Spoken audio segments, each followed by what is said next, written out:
The day my son was born was supposed to be the most joyous of my life, but it ended up being the day I truly saw my husband's family for who they were.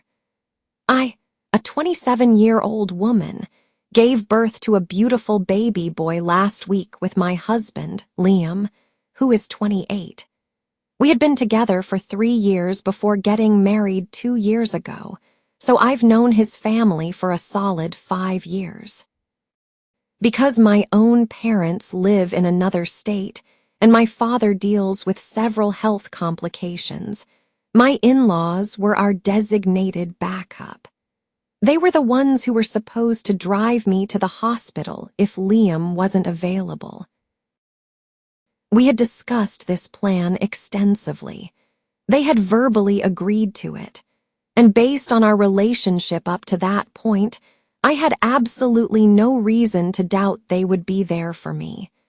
Our interactions were always pleasant, but I'm still trying to understand what went so terribly wrong. When I went into labor last week, it was about 3 weeks ahead of my due date, and as fate would have it, my husband was unreachable. To be fair to him, we weren't expecting it to happen so soon, so I don't hold him accountable. He was at a crucial client meeting in a location notorious for its poor cell service. The moment my water broke, I tried calling him, but every call went straight to voicemail. That was our cue for Plan B. I started calling my in-laws. It took several attempts before my mother-in-law finally picked up, her voice tinged with annoyance. I quickly explained the situation, that my water had broken and I needed to get to the hospital immediately. Instead of the reassurance I expected, I was met with a suggestion that I should wait until my contractions were closer together. They were busy, she explained. They were at lunch, meeting my sister-in-law's new boyfriend for the very first time, and they couldn't just leave. For context, my sister-in-law, Chloe, who is 23, had only been dating this guy for 6 months. I was certain that their lunch could be rescheduled. And forgive me if this sounds arrogant, but I firmly believed that me going into labor to deliver their first grandchild was a significantly more important event. I tried to argue that I didn't feel comfortable waiting, but they brushed off my concerns. The baby could wait, they said. They just needed to finish their meal before they could come over.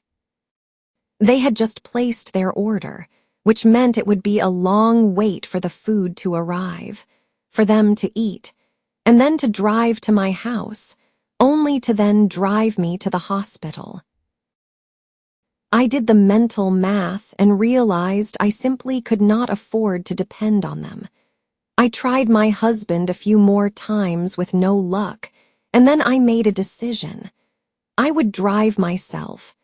The contractions were still bearable, and I managed to get to the hospital just before they intensified. Once I was checked in, all I could do was wait. About 2 hours later, Liam finally called me back. I told him everything, including how his parents had refused to come, and he was furious but promised to be there as soon as he could. Within another 2 hours, he was by my side. By then, I was deep into labor, with no mental space to spare for my in-laws or anyone else. Our son was born several hours after that, and we were too wrapped up in the magic of our new baby to discuss his parents. In any case, my in-laws never showed up at the hospital. They didn't even call. It was 2 full days later when they finally called Liam, asking if the delivery went well and offering flimsy excuses about how they got so caught up with the lunch that they completely forgot. I still can't fathom how someone forgets the birth of their own grandchild, but that was their story. Liam had been waiting for that call, and he let them have it. He called them irresponsible, selfish, and told them he never imagined they could be so callous. But now that they had shown their true colors, they could say goodbye to any hope of a relationship with their grandson. The only grandchild they'd ever have a connection with would be Chloe's, whenever she decided to have one. Then he blocked their numbers. Within minutes, my phone lit up with messages from my in-laws and Chloe, accusing me of snitching and causing drama for no reason. They insisted I was overreacting, that it wasn't a big deal because, in the end, nothing bad happened. I replied, explaining that they were missing the point entirely. The issue was their broken promise and the fact they abandoned me when I was vulnerable and needed them. Even then, they refused to apologize, acting as if their behavior was perfectly normal. This was serious.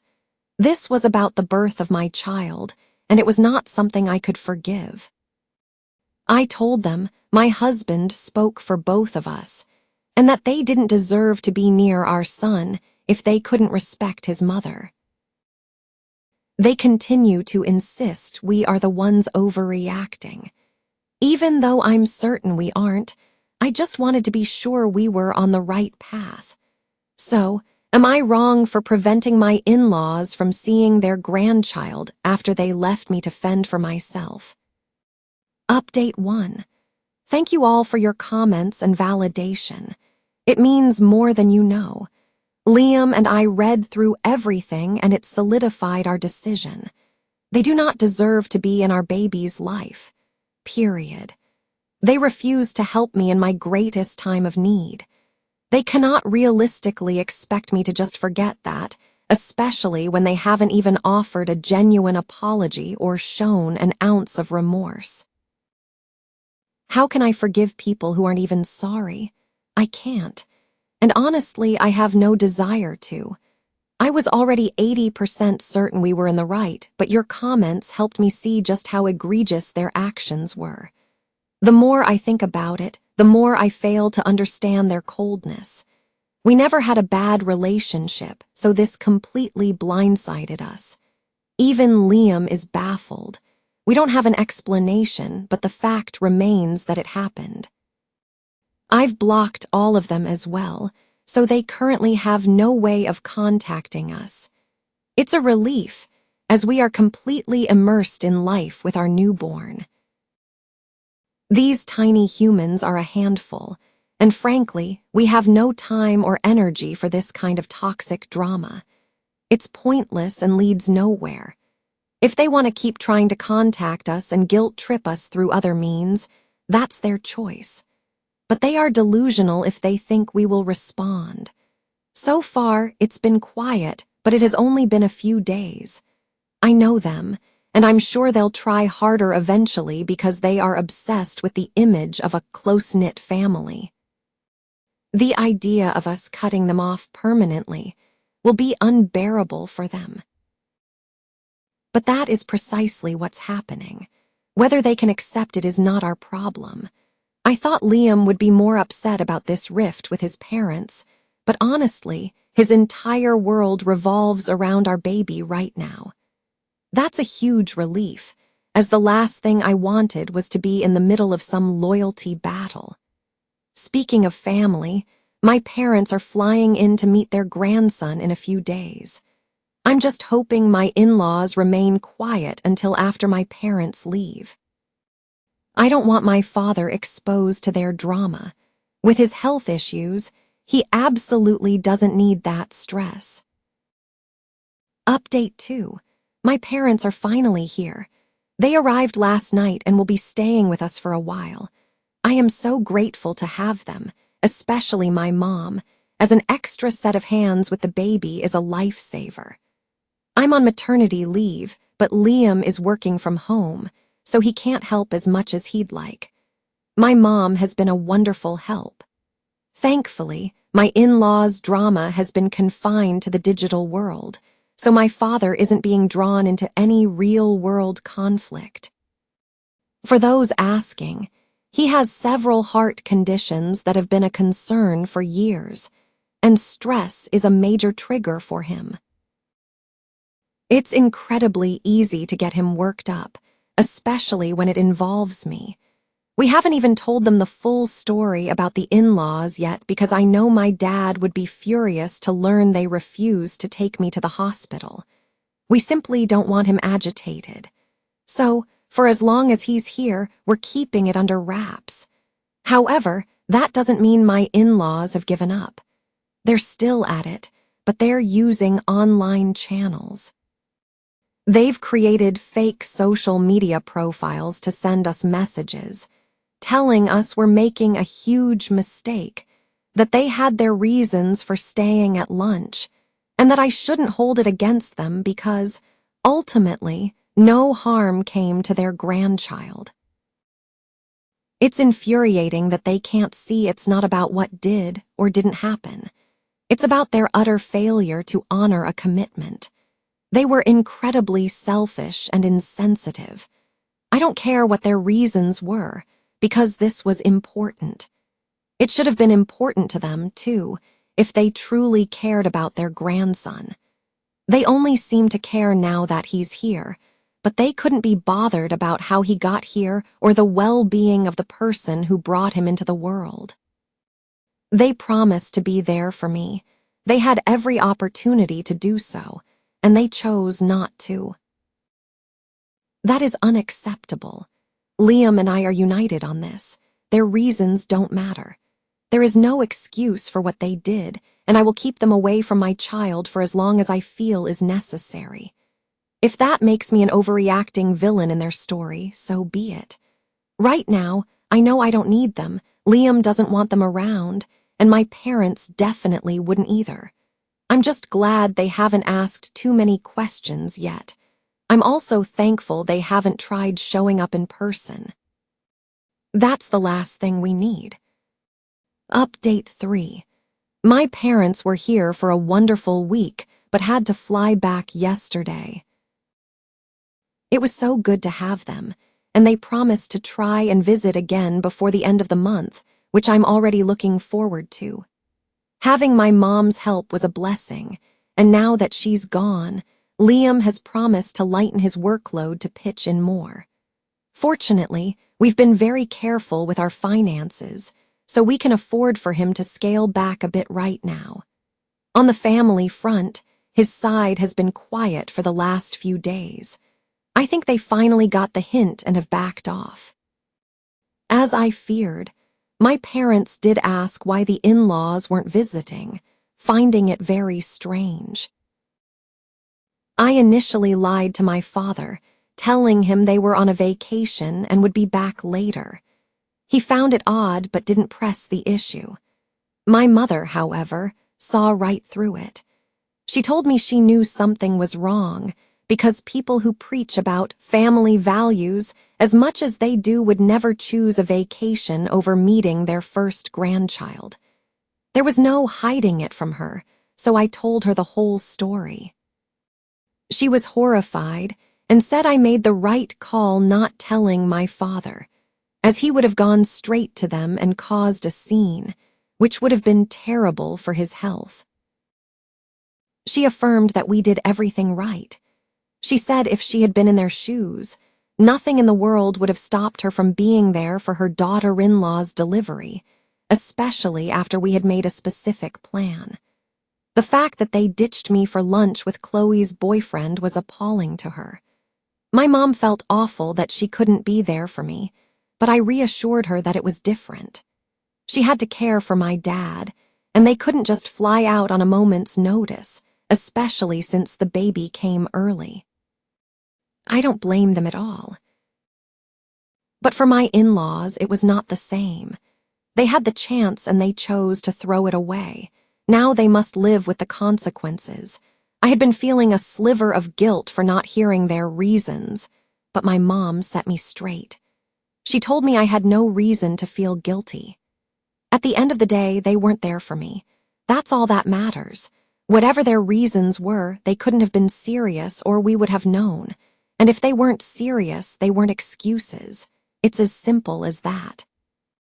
I'm holding on to her words, and I'm definitely not engaging with them anytime soon. Update 4. It's been 2 weeks, and we had almost managed to put the whole ugly incident with my in-laws out of our minds. Our lives have been completely consumed by our wonderful baby, leaving little room for anything else. We had almost forgotten until they ambushed us today. At around 9 a.m., right in the middle of breakfast, the doorbell started ringing non-stop. When we looked, it was all 3 of them on our porch, armed with a mountain of gifts, flower bouquets, and balloons. I don't know what they expected. Perhaps they thought a display of gifts would make us melt and forget everything. But both Liam and I remembered. We opened the door and told them we didn't want any of it and would appreciate it if they just left us alone. They had their chance to be supportive and they blew it. We didn't need this charade.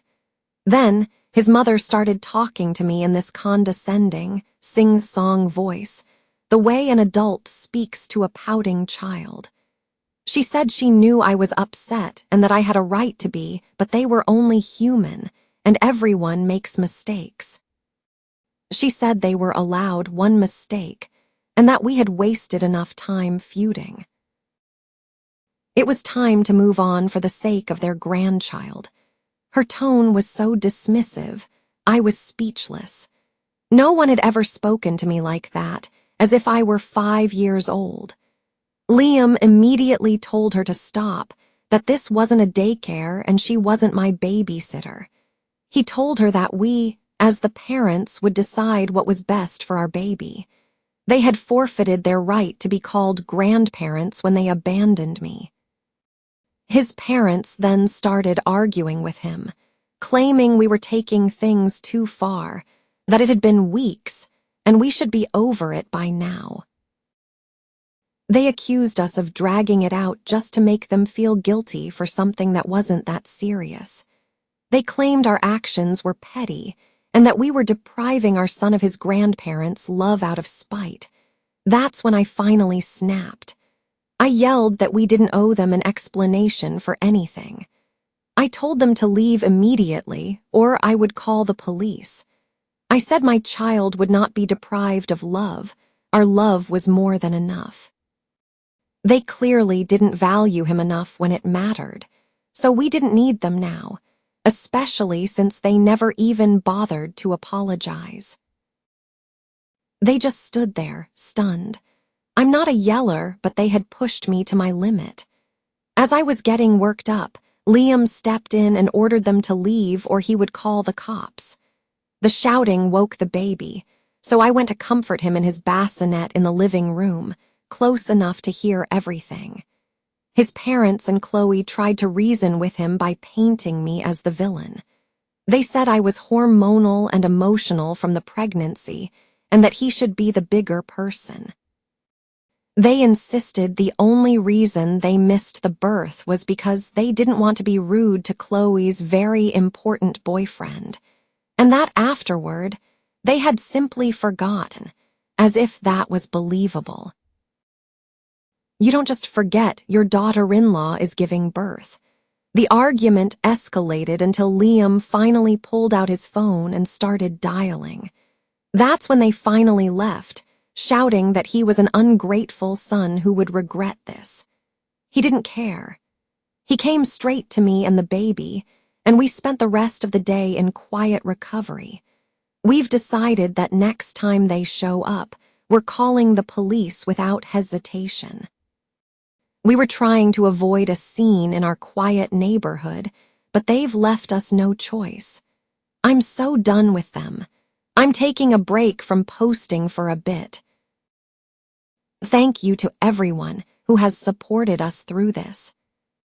Update 5. Hello, everyone. It's been 3 weeks since my last post, and my little family is doing wonderfully. My parents are back for another visit to help out as we start looking for a nanny for when I return to work. It's been great having my mom here to talk to, as Liam is still quite embarrassed by his family's behavior and prefers not to discuss it. We did receive an email from them last week. It wasn't an apology, of course, but it was an explanation. Apparently, The guy Chloe is dating is incredibly wealthy, the son of a very successful businessman. This lunch was, in their words, critically important for making a good first impression. He and Chloe are serious and talking about getting married in the next year or so. They claimed they couldn't just leave such an important meeting. If it had been any other guy, they said, they would have left to come to me. But because this was a very rich man, they felt they had to stay. I'm not sure why they thought this explanation would make things better. If anything, it made me even more disgusted. After all their lectures about family being the most important thing, they showed their true priorities. They chose money and status over their actual family, over their son's partner and their grandchild. All their talk about family values was just empty words they used to make themselves feel superior. Anyway, we ultimately had to tell my father the truth, as he kept asking about them. Surprisingly, he was very calm. He said that since we had already handled it, there was no need for him to get involved. He told me how proud he was of me for standing up for myself and removing toxic people from my life, family or not. And he seems to adore my husband even more now, which I didn't think was possible. I suppose seeing Liam stand up to his own family for my sake has solidified their bond. So we are moving forward. Everyone is happy, everyone is healthy. And that's exactly how I want it to be.